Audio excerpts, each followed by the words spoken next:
نبی صلی اللہ علیہ وسلم نے فرمایا، ایک دفعہ کچھ غریب صحابہ آئے نبی کی خدمت میں، عرض کیا کہ یا رسول اللہ، ہم نماز پڑھتے ہیں، مالدار لوگ بھی نماز پڑھتے ہیں، ہم تہجد پڑھتے ہیں، وہ بھی تہجد پڑھتے ہیں، ہم رمضان کے روزے رکھتے ہیں، وہ بھی روزے رکھتے ہیں، لیکن ایک کام وہ کرتے ہیں ہم نہیں کرتے، وہ صدقہ خیرات دیتے ہیں، ہم لیتے ہیں۔ تو لینے میں کوئی ثواب ہے بھائی؟ کبھی کہیں آپ نے سنا نبی نے فرمایا جس نے اتنے پیسے لیے جنت میں جائے گا؟ کیا خیال ہے؟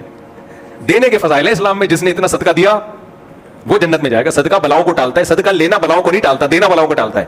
تو کہیں بھی لینے کی موٹیویشن نہیں ہے اسلام میں، دینے کی ہے۔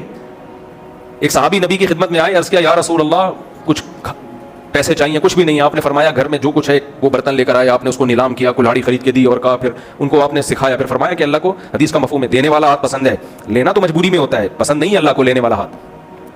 تو اب صحابی نے عرض کیا، صحابہ غریب صحابہ آئے، یا رسول اللہ ذهب اہل الدثور بالاجور، مالدار لوگ تو اجر لے گئے، ہم بھی تہجد پڑھتے ہیں، وہ بھی پڑھتے ہیں، ہم بھی یہ عمل وہ بھی یہ عمل، لیکن ایک نیکی وہ کرتے ہیں ہم نہیں کر سکتے۔ وہ نیکی کیا؟ وہ دیتے ہیں اور ہم بولو لیتے ہیں۔ لینے کا تو کوئی ثواب نہیں، ہم دے سکتے نہیں ہیں، ہمارے پاس تو اپنے وسائل نہیں ہیں۔ تو آپ صلی اللہ علیہ وسلم نے ان غریب صحابہ کو ایک تسبیح بتائی کہ تم یہ تسبیح پڑھا کرو، یہ اللہ کا ذکر ہے مخصوص مقدار میں، یہ کیا کرو۔ وہ گئے، انہوں نے وہ ذکر کرنا شروع کر دیا۔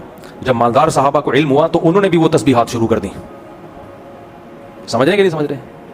پھر وہ غریب صحابہ دوبارہ آئے۔ دیکھیں صحابہ میں دیکھیں آخرت میں تقابل کا جذبہ کتنا تھا کہ ہم ان سے اجر میں آگے نکل جائیں، جزاک اللہ، ہم اجر میں آگے نکل جائیں۔ تو وہ آئے، عرض کیا یا رسول اللہ وہ تو مالدار لوگوں نے بھی شروع کر دی وہ تسبیح۔ تو آپ نے کیا فرمایا؟ ذالک فضل اللہ یؤتیہ من یشاء، بھائی اللہ کا فضل ہے، جس کو چاہے دے دے، اللہ تمہارے کسی عمل کو ضائع نہیں کرے گا۔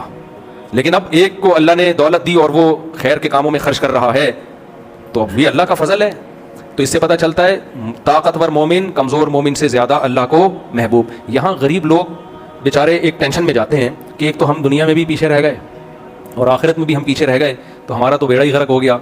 تو اس کا جواب سنیں، غریب آدمی ٹینشن میں نہ جائے۔ اصل میں ہوتا پتہ ہے کیا ہے؟ جیسے جیسے آزمائش بڑھتی ہے نا، اجر بڑھتا ہے۔ جب دولت آتی ہے نا تو ایسا ہوتا نہیں ہے کہ اتنا نیک شریف شرفا بن کے زندگی گزار رہا ہو کہ روزے بھی رکھ رہا ہو، تہجد بھی پڑھ رہا ہو، صدقات و خیرات بھی کر رہا ہو، اور کسی غریب کو دیکھا وہ یہ والا عمل کر رہا ہے تو چلو میں بھی یہ عمل شروع کر دوں۔ ایسے امیر مارکیٹ میں کیا ہیں؟ شارٹ۔ غریب کے لیے دین پہ چلنا آسان ہوتا ہے ہی کچھ نہیں، روزہ رکھ لو، کیا خیال ہے بھائی؟